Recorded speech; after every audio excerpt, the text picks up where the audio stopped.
Here I have HUAWEI Nova 10 Youth, and today I'm going to show you how to enable portable hotspot on this device.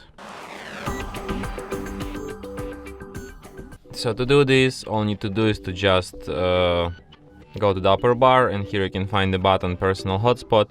So you can just switch it by tapping on it. You can access some of its settings by holding your finger on it, like you can display a QR code to instantly connect to your hotspot.